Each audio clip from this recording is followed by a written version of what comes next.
Allow me to throw a jab here.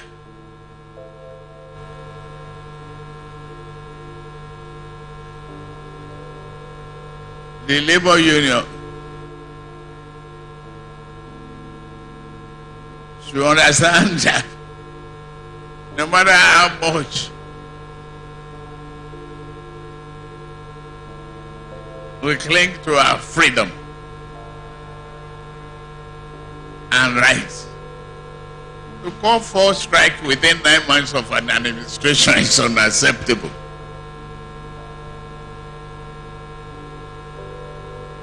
If you want to participate in the electoral process, wait on the 2027.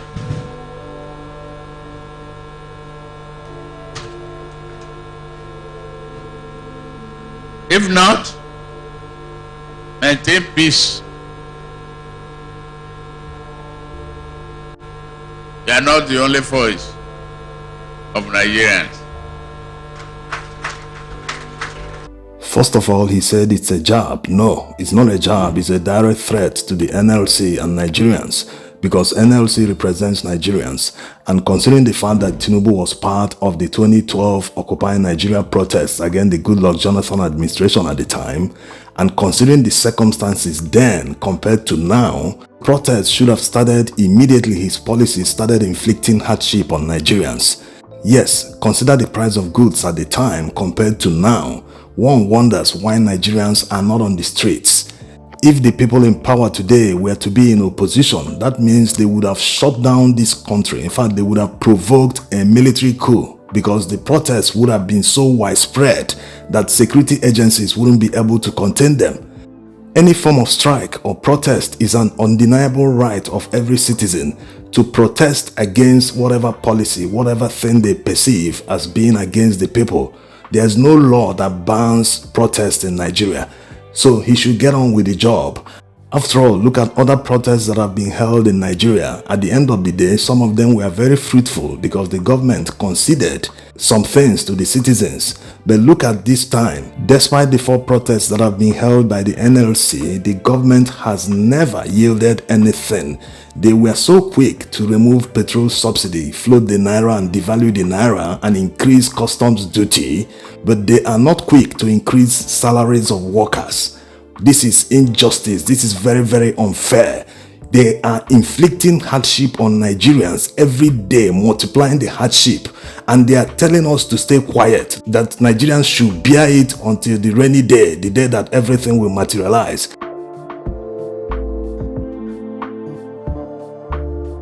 And politicians are not supposed to be part of the process. They still drive around in long motorcades as if they are using their own money, as if it's not public money. How can politicians be so heartless as if they came to power to punish Nigerians? 9 months in, they've not even increased salaries of workers, even by 5,000 naira. That is not worth up to $5. This is sheer wickedness. Upon the fact that price of goods and cost of living have tripled, how are workers expected to survive? Everyone is feeling the heat, including policemen, soldiers, all workers. Forget the fact that the policemen, some of them are able to extort money, take bribes, and even kidnap citizens at will and transfer all their money from their phones. No worker can survive on the salary they earn today. That's the reality. So they should spend more time solving the issues. In fact, the issues Nigerians face today were created by them. They should just solve them. Instead of giving Nigerians empty hope and promises that are never ending. We are no longer in campaign. They should do the job or resign. It's as simple as that. It's not about acquiring power, going by all means, putting yourself into power forcefully. It is about doing the job. And when you're not doing the job, expect to be criticized. We reduce the purchasing power of the people. We can further slow down the economy. Let's widen the tax net.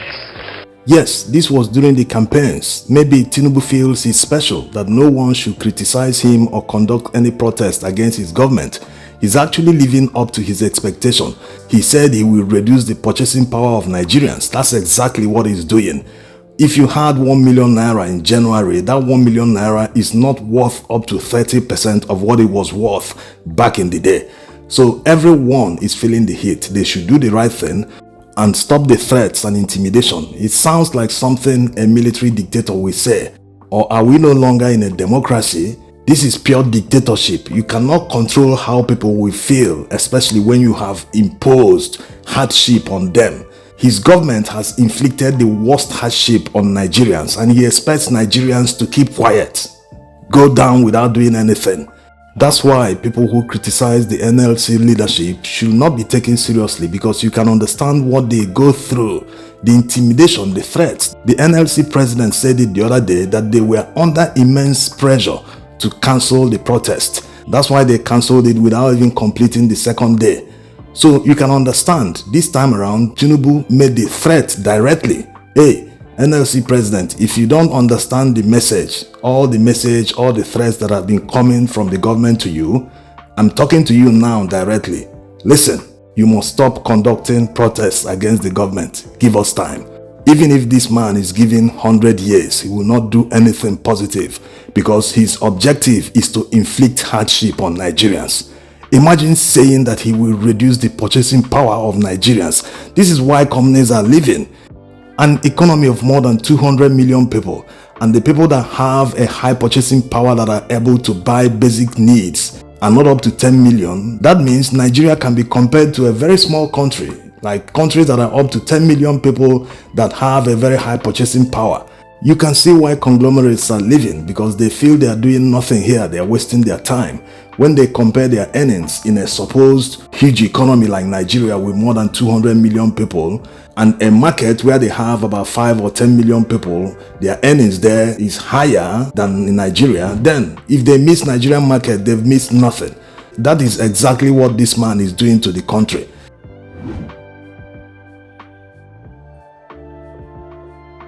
There's nothing like waiting for the policies to materialize. After all, he was there during Buhari's administration. He even advised him during COVID, that was in 2020, to print more money to avert recession. And Buhari went along and started printing money up to the tune of 23 trillion naira, which was equivalent at the time to about $50 billion. Where is that money today? No one knows. So Nigerians will have to pay for all this. Nigerians weren't part of the decision to print money. They don't even know where the money was spent. Even if they have to pay it, why are they insisting that Nigerians will pay everything back at once? Even in a bank, after taking a loan, they don't expect you to repay everything back at once. It doesn't work. So why should they remove subsidy, float the naira, devalue the naira, increase customs duty? Where else is the space for Nigerians to survive? Nearly everything that Nigerians depend on have been removed by the government. So how else are Nigerians supposed to cope? And the worst part is they are not even giving anything in return. If they increase customs duty, that means they are trying to discourage imports. Then what's the alternative they created? Or do they think the demand for the imported goods will just vanish? If they want to discourage imports, at least let them create an enabling environment to encourage local production. They've not done any of this. In fact, the little production that is being done in Nigeria, they have made it nearly impossible because of the removal of petrol subsidy. Before local manufacturing can thrive, manufacturers shouldn't be burdened with providing their own electricity. It's only in Nigeria that people have to do this in order to produce. So Nigeria is simply not competitive. No one will waste his time buying generators and buying diesel to power them in order to produce in Nigeria.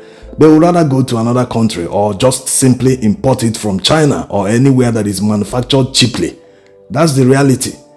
And thinking that foreign investors will come and invest here to take advantage of whatever they think when the necessary infrastructure is not in place, no one will come. Also, they will face dollar scarcity when they want to repatriate their profits to their home countries. So they should solve all these problems, not trying to compound the problems they created in the first place. Back to the people always condemning the NLC leadership, that they always abandon Nigerians or cancel a protest. People should understand what is at stake. It's not easy. Instead of criticizing them, why not join forces? Anyone that you see criticizing the government or pointing out what the government is not doing right, you should not see that person as the enemy. At least the person is doing the right thing for the moment. Forget about what has happened in the past. Whatever the person is doing now, people should join forces because it concerns every Nigerian, wherever you are, whatever ethnicity, except you are gaining something from the current government. Of course, you are being selfish. But whatever ethnicity you are, you're a patriotic Nigerian, you should see anyone pointing out what government is doing wrong. You should not see that person as the enemy. Rather, everyone should join forces, at least to force the government to do the right thing, to force the government to understand that people are dying, people are facing serious hardship. Why is it hard for them to understand? Thanks for watching.